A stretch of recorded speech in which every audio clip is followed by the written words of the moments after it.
धान की फसल में खाद दवा डालने के बाद भी अगर हमारी फसल की ग्रोथ और कल्ले बहुत कम दिखाई देते हैं तो इसके पीछे का क्या कारण हो सकता है, इसके बारे में आज हम डिटेल में बात करेंगे।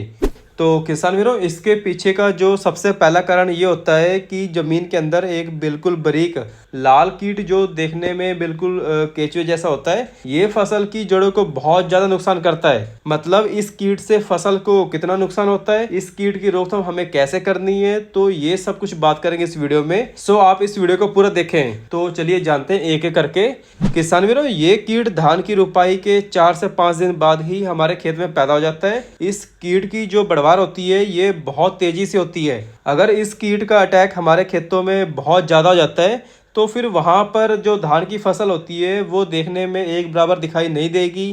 कहीं कहीं पे कल्ले ज़्यादा दिखाई देते हैं और कहीं कहीं पे कल्ले बहुत कम दिखाई देते हैं, क्योंकि ये जो कीट होता है ये जड़ों के आसपास ही रहता है। मतलब अपने आप को जड़ों में लपेट लेता है, जड़ों का रस चूसते रहता है और जो नई जड़ें होती हैं उसको खाते रहता है। मतलब जड़ों को बढ़िया तरीके से खेत में फैलने नहीं देता, जिसके कारण हमारी फसल की जो बढ़वार हो गई, कल्ले हो गए, वो बहुत कम बन पाते हैं। इसलिए इस लाल कीट की रोकथाम करना बहुत जरूरी होता है। सो इसकी रोकथाम के लिए हमें क्या करना है कि जब भी हम पहले यूरिया खाद डालते हैं, इसके साथ हमें लेना है क्लोरोपेरिफॉस प्लस साइपरमेथ्रिन, जिसकी मात्रा रहेगी 500 ml प्रति एकड़।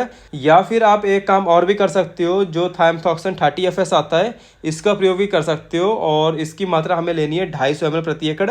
बाकी इन दोनों में से कोई भी एक दवा को पहले यूरिया खाद के साथ मिलाकर छींटा दे देने से इन लाल कीट पर पूरी तरीके से कंट्रोल देखा गया है। इसके अलावा आप यूरिया खाद के साथ जो इमिडाक्लोप्रिड 17.8% में आता है, ये भी आप ले सकते हो। इसकी मात्रा भी आपको लेनी है 250 ml प्रति एकड़।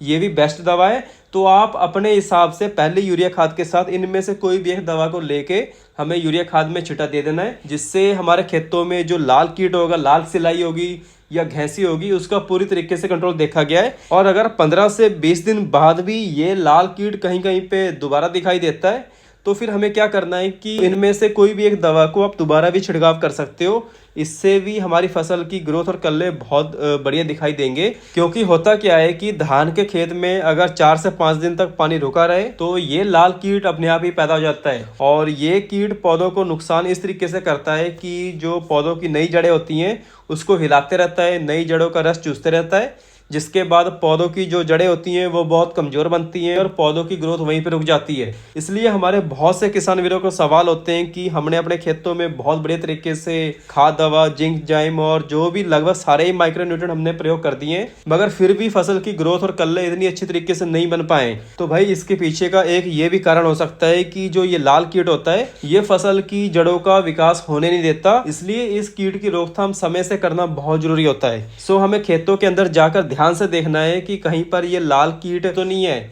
अगर ये कीट दिखाई देता है तो भाई हमें यूरिया के साथ कीटनाशक का प्रयोग जरूर कर देना चाहिए, जिससे ये कीट पूरी तरीके से खत्म हो सके और हमारी फसल की ग्रोथ बहुत ही बढ़िया तरीके से हो सके। बाकी अगर आपके कोई सवाल है तो भाई आप कमेंट करके पूछ सकते हो। धन्यवाद।